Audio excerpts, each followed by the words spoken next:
and welcome to my channel. If this is your first time here, thank you so much for stopping by. I hope that you'll like what you see and you end up hitting that little red subscribe button at the bottom of this video. If this is not your first time here, thank you so much for coming back. So today we're going to be getting into how I turned this $50 IKEA KALLAX shelf unit into a dupe for this $1,600 WEST ELM Media Console. I got the idea from a woman I follow on Instagram. Her handle is xoxo, and I'll put her information over here so that you guys can check out her page and see other great IKEA hacks that she's done. I love this idea because I have a completely empty, or had a completely empty living room. So I hadn't really taken on many projects on the second floor of my home. So I'm really excited to start getting some furniture in there, and this was the first project that I did there. So I hope you guys like what you see and that it helps you in some way, and maybe you'll think about implementing this hack in your home.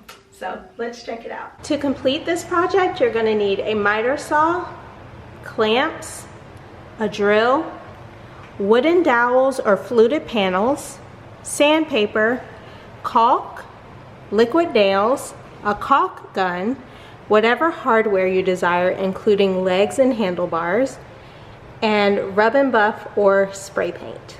The video that I watched, she said to use liquid nails and not wood glue. So of course I already had wood glue, so I had to buy this. So we'll see how that works. And then I'll show you as I'm putting these on, since you have to put them side by side, there is going to be a little bit of gapping. So you see how these are like perfect.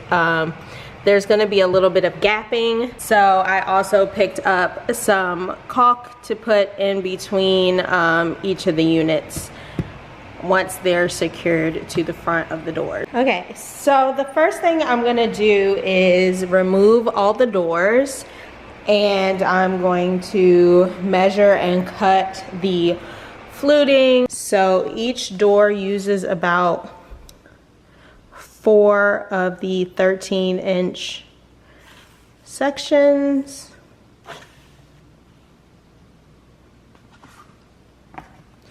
And then there's a little bit left over. So now I need to cut a piece to cover this for each door. So I need to do my measurements and figure out how to cut that. I think it's just one flute. Yeah, it should just be one flute. So let's try that. Right, so the next step is to glue the fluting to the front of the doors. I'm actually more afraid for this step than I was for using the saw, just because if I mess this up, I don't want to have to buy new doors. I don't want to glue my fingers together. I don't want to ruin my floor. Like, there's just like a whole bunch going on with this glue. This is my first time loading a caulk gun, so I just watched a bunch of videos. I got the first piece of fluting on. It all went smoothly. Hopefully that continues, but yeah, we're gonna get into that now. So basically I had the gun just like laid on top of this next piece because it is still oozing, so I just don't want that to get on anything. All the videos said to do this in a zigzag pattern, so that's what I'm doing. I'm not putting it too close to the edges because it is going to spread, so I want it to give it room to spread where it's not like making a mess. And then, like I said, I'm just going to lay this here.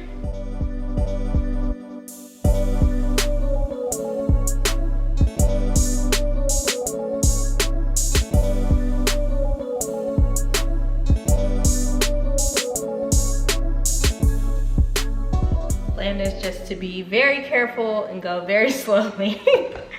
I'm sure once I get more confident on future projects, it won't be this slow, but we're just gonna take our time. The good thing about this is like you can still move it around a little bit once you set it down, so it doesn't have to be perfect as soon as you lay it down. So I'm just moving them to make sure that they're flush with the bottom.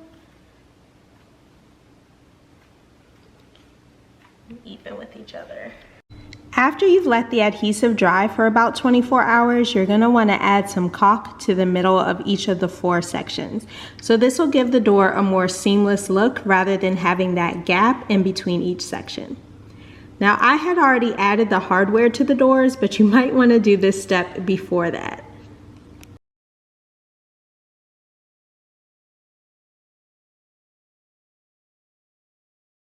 Whenever I start a project, I like to start with something I'm confident in and I've already done before, just to boost morale, because sometimes it's easy to get defeated in these projects when it's something you're not familiar with, something you've never done before. So I just like to start with something easy that I know that I can complete so that I don't get defeated before the project even starts. So that said, I'm gonna put the legs on first and then I'll do the doors after. So what I'm doing now is I just have like this little spare level.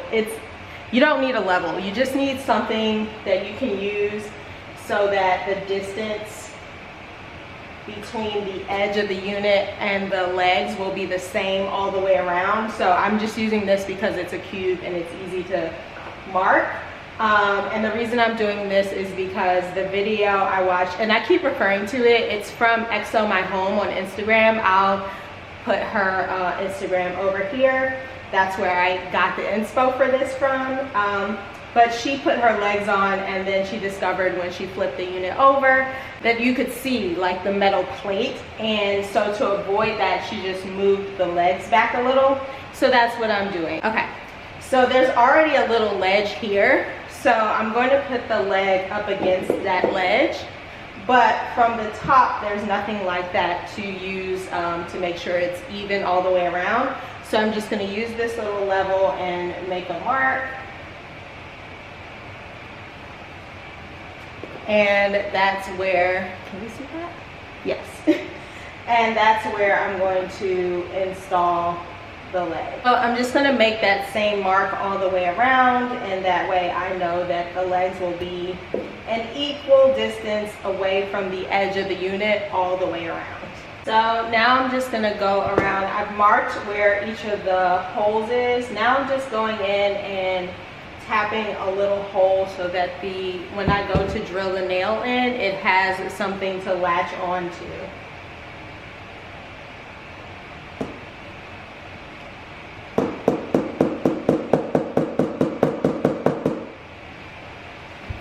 Doesn't have to be deep. Yeah, and that just makes it a lot easier for the nail to go in.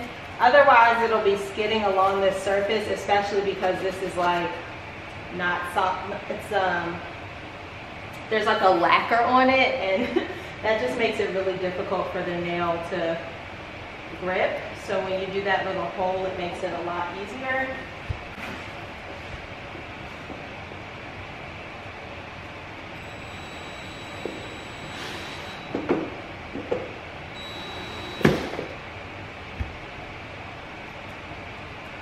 See, still doing a little slipping and sliding.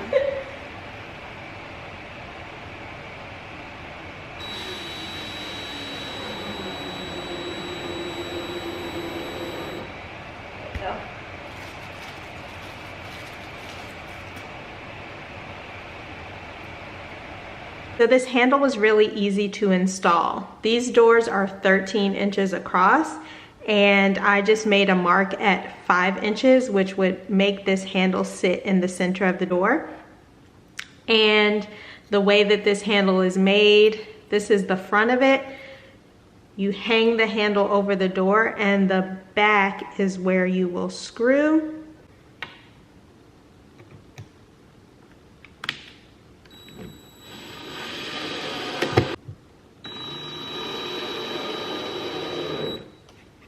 And there you go.